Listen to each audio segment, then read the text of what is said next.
Some football players manage to walk the fine line between being adored by their own fans and being utterly despised by opponents. Jack Grealish is a prime example. Premier League fans are no strangers to his antics, as is often accused of going down at the slightest touch, prioritizing drawing fouls over advancing the play for his team. His tendency to fall easily sometimes makes you forget that football is a contact sport. Even Manchester City supporters, who generally back their players, may find his dribbling frustrating when he passes up clear opportunities to shoot or assist in favor of trying to win free kicks. If Jack Grealish's style annoys you, Neymar likely takes it a step further. While undoubtedly more gifted, Neymar is infamous for his dives and over-the-top reactions. His theatrics were a global talking point during the 2018 World Cup when his excessive rolling on the pitch turned him into a meme. But it's not just his diving that irritates opponents. Neymar has a penchant for picking fights with referees, taunting players, and showboating when his team is ahead. While his skills are impressive, they can feel disrespectful to opponents, particularly when done in a losing team's face. Neymar embodies the flair of the beautiful game, but often pushes it into the realm of provocation. Bruno Fernandes is another player who gets under the skin of many football fans, unless, of course, you're a Manchester United supporter. His style of play is characterized by frequent dives and exaggerated reactions to minor fouls. Beyond that, his habit of constantly complaining to referees about almost every decision makes him a frustrating figure on the pitch. Bruno's tendency to earn yellow cards for dissent underscores how much his actions revolve around arguing rather than just playing the game.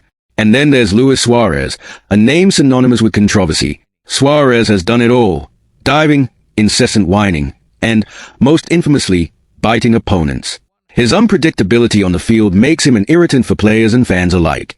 Whether it's his notorious handball against Ghana in the 2010 World Cup or his heated confrontations during matches, Suarez has built a reputation as one of the game's most aggravating figures. Despite all of Luis Suarez's antics, he might not even be the most irritating centre-forward of his generation. Diego Costa takes that title without question. Costa's reputation for on-field mischief is legendary. It often seemed like his primary goal wasn't to score but to get under the opposition's skin, whether through sly remarks, sneaky stamps, kicks, or provocations designed to spark conflict. Costa was always stirring trouble. His relentless shenanigans earned him the dubious honor of being named the world's most hated footballer by L'Equipe in 2015, a testament to his villainous persona. Adding to his notoriety, Costa managed to alienate his home country, Brazil, when he switched allegiance to Spain just months before the 2014 World Cup in Brazil, leaving a bitter taste for fans in his native land. His level of provocation and disruptive tactics remains nearly unmatched among strikers, securing his status as one of the game's most frustrating figures. Goalkeepers are usually far removed from drama, given their position, but not Emi Martinez. He thrives on chaos, particularly during penalty situations. Martinez doesn't just defend the goal, he turns the entire process into psychological warfare. He is known for throwing the ball away and making penalty takers retrieve it, an intentional ploy to rattle their nerves. If a player misses or Martinez saves their penalty, he doesn't stop there. He's quick to taunt them, often celebrating with provocative dances or words that seem designed to provoke anger. Martinez's antics reached a new level during the 2022 World Cup. After Argentina's victory, he grabbed headlines for his peculiar celebration, involving a doll with Kylian Mbappe's face. Many saw this as crossing a line, showing that even as a victor of the sport's most prestigious tournament, Martinez couldn't let go of his grudge against the 24-year-old, who had scored a hat-trick against him in the final. His behavior introduced many to the concept of a sore winner, cementing his place as one of the sport's most divisive characters. Let's be honest, Kylian Mbappe can be frustrating, too. While he didn't deserve the antics Emi Martinez threw his way, his own behavior on the pitch can be aggravating at times. He's been known to engage in time-wasting tactics, especially when his team is holding on to a late-game lead. What's more, Mbappe doesn't just irritate opponents, he can also frustrate his teammates. A notable example was when he visibly sulked and stopped contributing to the attack after not receiving a pass from Vitinha earlier in the season. And who can forget the moment he bumped into Lionel Messi after throwing a tantrum over not getting to take a penalty, despite already missing one earlier in the same game. It's these kinds of behaviors that make Mbappe a polarizing figure on the field.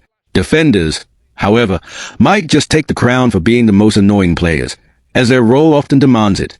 Centre-backs, in particular, seem to thrive on disruption. Take Antonio Rudiger, for instance, a solid defender, but his antics often irritate opponents.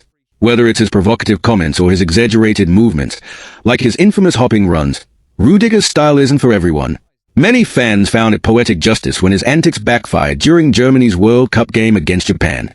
But Rudiger is merely carrying on the legacy of defensive legends like Pepe and Sergio Ramos, who set the gold standard for irritating opposition players. When these two played together, they were the ultimate bad cop worst cop duo, notorious for their aggressive tackles and their uncanny ability to feign innocence in front of referees. Ramos, in particular, remains a figure of scorn for Liverpool fans, who still hold a grudge over his infamous challenge that injured Mohamed Salah during the 2018 Champions League final. Both Pepe and Ramos were also masters of psychological warfare.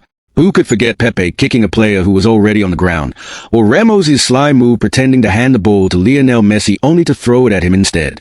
While their antics were undoubtedly irritating, their undeniable skill and legendary status have cemented their place in football history. Love them or hate them, these defenders have left an indelible mark on the game, one frustrating foul at a time. Eric Cantona deserves a special mention as one of football's ultimate bad boys. His reputation for being unapologetically rebellious is legendary, and it even landed him in jail at one point. Who could forget the infamous kung fu kick he launched at a Crystal Palace fan during a live match?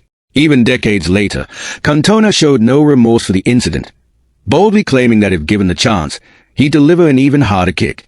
That level of defiance is as iconic as it is controversial, securing Cantona a place in the annals of football's most polarizing figures. Then there's Zlatan Ibrahimovic, whose larger-than-life personality and brash confidence make him as irritating as he is entertaining. Gennaro Gattuso was another master of annoyance, known for his fiery temper and relentless aggression on the pitch.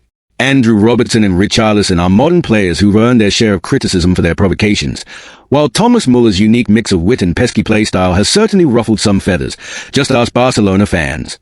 Of course, this list barely scratches the surface of annoying footballers throughout history. Are there players who particularly get on your nerves?